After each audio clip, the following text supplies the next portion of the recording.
The end, the end, that's all right. We haven't chased stuff in a long time. The end shall come with a flood. Whatever that flood means, we saw that in Revelation 12. And to the end of wherever, the end of time, there shall be war. So there will be war to the end of when Jesus gets here, right? Will there be war when Jesus is here?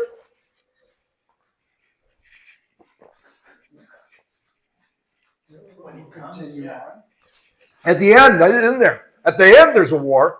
During that, though, he's ruling with a rod of iron.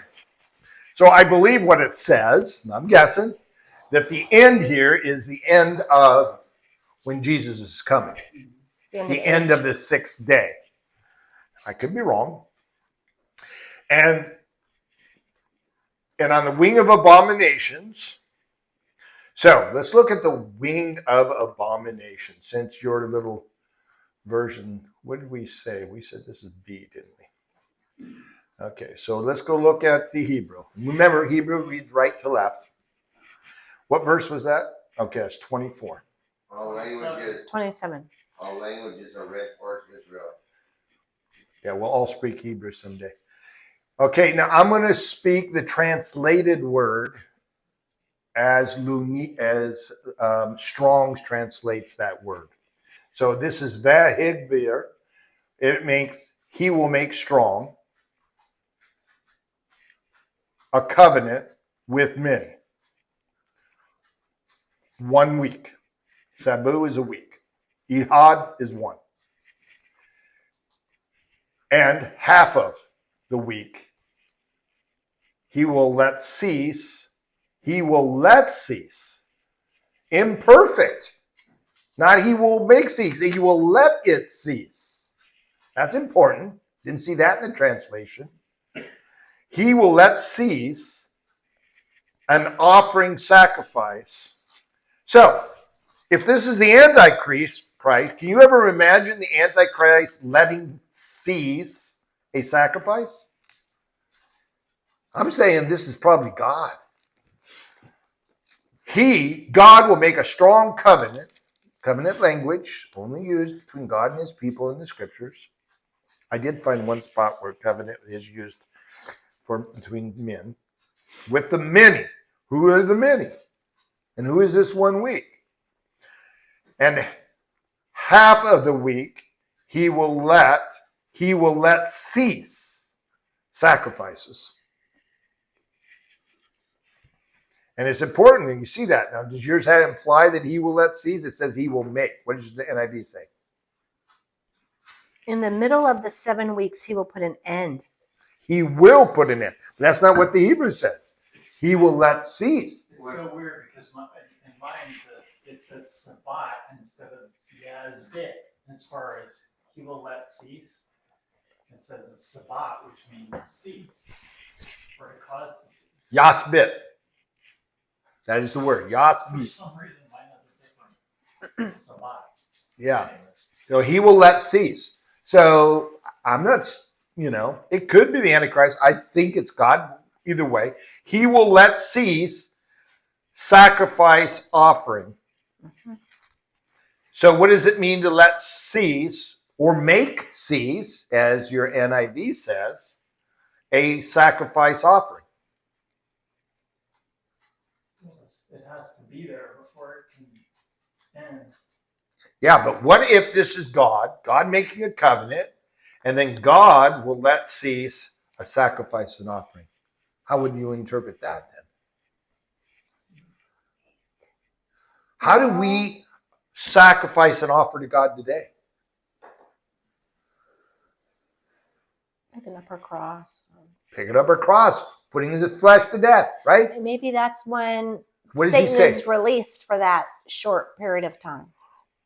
Maybe. He says we are, I totally forgot what I was going to say. He will let cease a sacrifice offering. We are a living sacrifice, aren't we? Isn't that what he said? We are a living sacrifice. So if he lets cease the living sacrifice, what could he mean? If God ceased the living sacrifice, Could he be saying that he's not going to allow us to die anymore at that time? It's a rapture. Could it be the rapture? It could, which is actually a harvest, right? It could. So he will let cease that sacrifice offering. You see that interpretation of this passage isn't as cut dry as so many things. And in addition to letting that sacrifice offering and sacrifice cease, and on a wing, that's what kenap means, a wing, and an abomination, sek kushim, an abomination, desolating a complete destruction. Could this have more to do with people of God dying or getting killed or things like that? I mean, I don't see anything in here that tells me that this has anything to do in the Hebrew with a temple, other than the only temple I'm aware of in the scriptures after 2,000 years ago was us. Until, okay, so we have a conditional, and this is all going to happen until being determined, and it is poured out.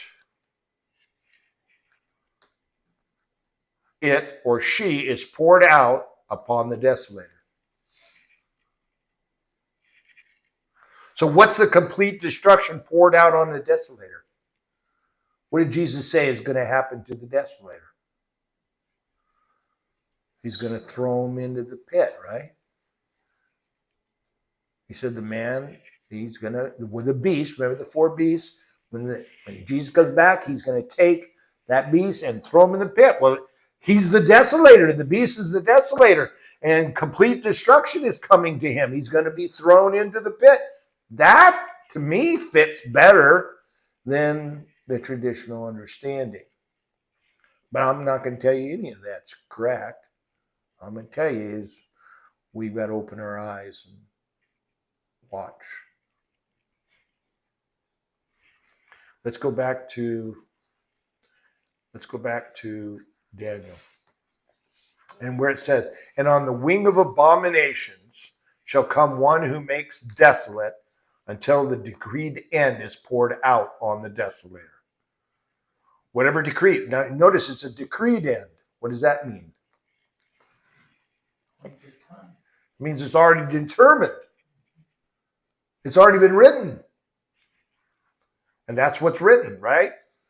The Antichrist is going to be destroyed. God's going to take him and throw him into the pit until the decreed end is poured out on the desolator, he who makes desolate. So I'm not sure exactly what all that means anymore. All my theories have been flushed down the window as I realize that there are way too many options. But let's look at Daniel 12. And we're going to look at verse 7. And I heard the man clothed in linen, who was above the waters of the stream. He raised his right hand and his left hand towards heaven, and swore by him who lives forever, that it would be for a time, times, and a half a time. Well, we saw those words before. Now, why did he say that? Well, because we have to go back to 6. And someone said to the man clothed in linen, who was above the waters of the stream, how long shall it be till the end of these wonders? Okay, so here we are. And when is this written? This Daniel? It's written about 1,000 years BC. 800-900 years BC. Maybe, 800-900 years BC. And someone said to the man clothed in linen, how long shall it be till the end of these wonders? So here, everything in Daniel, when is the end going to be to these wonders? And I heard the man clothed in linen who was above the waters of the stream. He raised his hand and his left hand toward heaven and swore by him who lives forever that how long would it be? That it would be for a time, times and a half time. Now, why do we think time, times and a half time is 3.5 years? Here we are, almost 1,000 years before Christ, and he's asking, how long will this be? Till the end. And he says, well, it's going to be a time, times and a half time.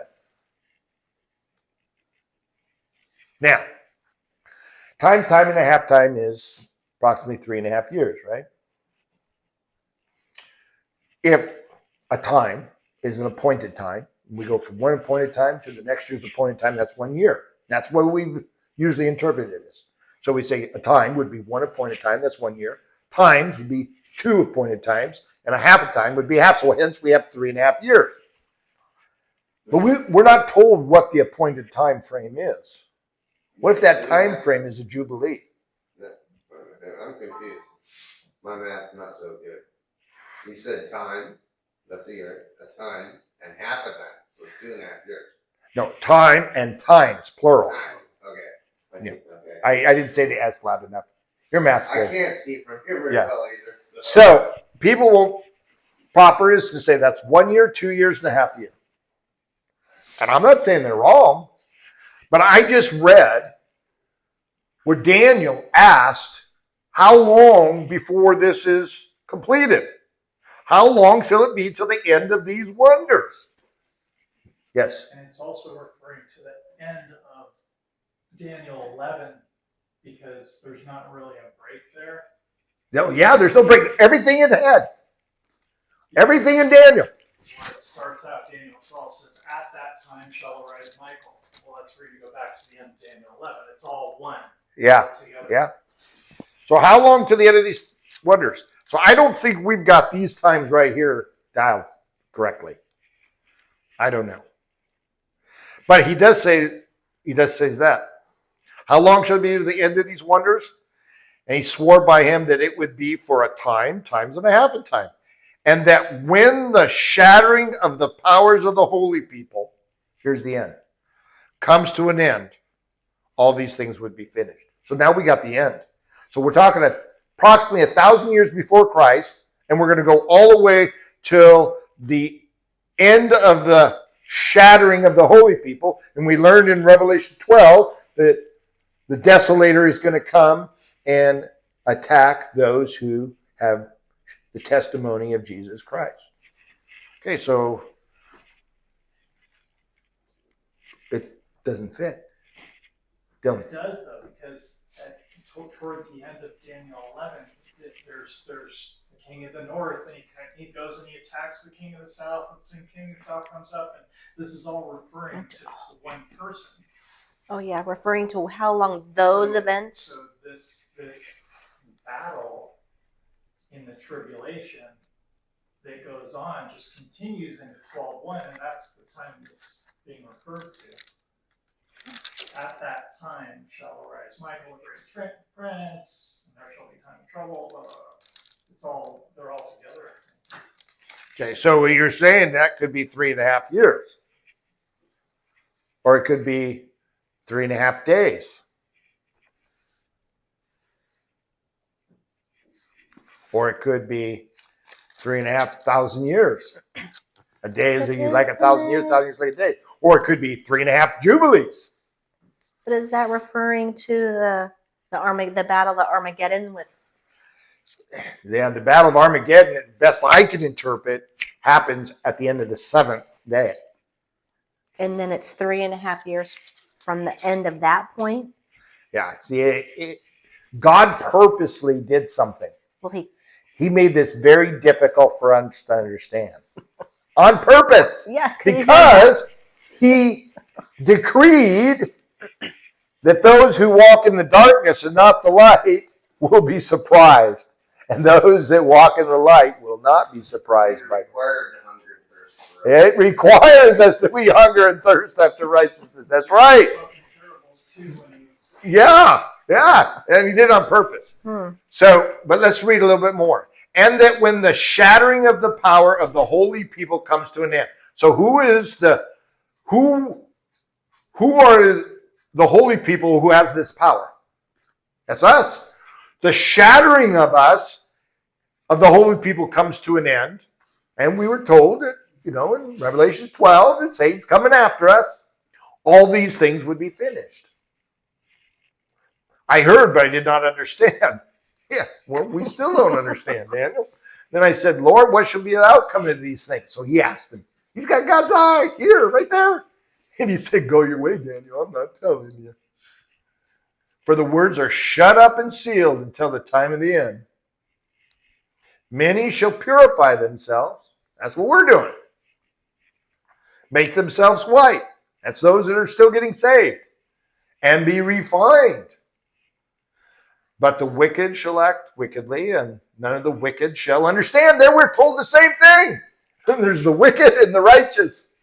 The wicked, none of the wicked shall understand. So when I hear these people that I know are not born again telling me about what's going to happen at the end of days, it can't be right. Because it says, none of the wicked shall understand. But those who are wise shall understand. And from the time that the regular burnt offering is taken away, oh my goodness, now we're going to add something. What's the regular burnt offering? And what do you mean taken away? So this is where they say, well, there's got to be a temple. They got to be burning. But there's a lot of encrypted words in here that's hard to understand. I think those are the same. When the regular burnt offering is taken away and the abomination that makes desolate is set up. What does it mean, set up? Well, let's take a look at that, because I think that's a critical understanding. From the time is removed regular burnt offering to be set up, and abomination that causes desolation, days 1,190.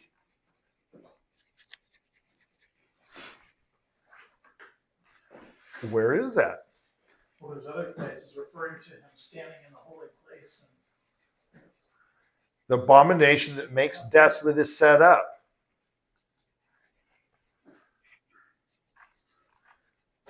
The time is removed, the burnt offering is set up, and the abomination of desolation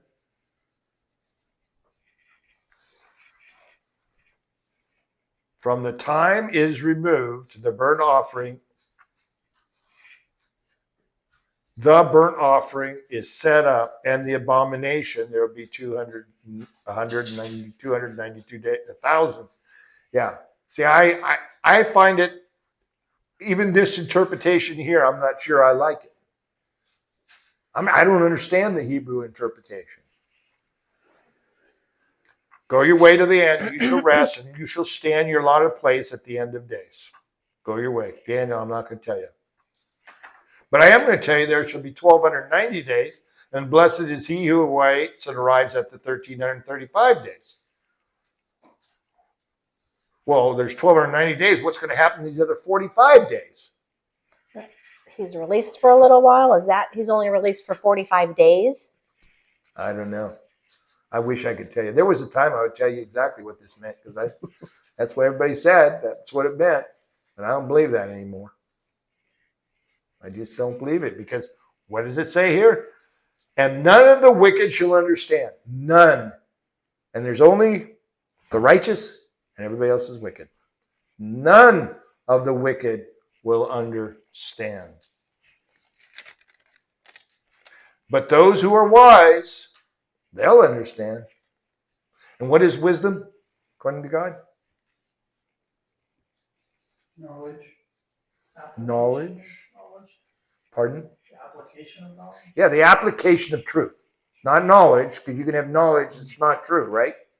So it'd be the application of truth. So when you take God's truth and you apply it, you're in wisdom. You're being wise. You're using wisdom. Wisdom comes from God's truth applied, is the way I like to say it. Those who are applying God's truth, they are wise. They shall understand. So, 2 hours of review, but important review, that everything we've learned about eschatology may not be correct. Man, glad I'm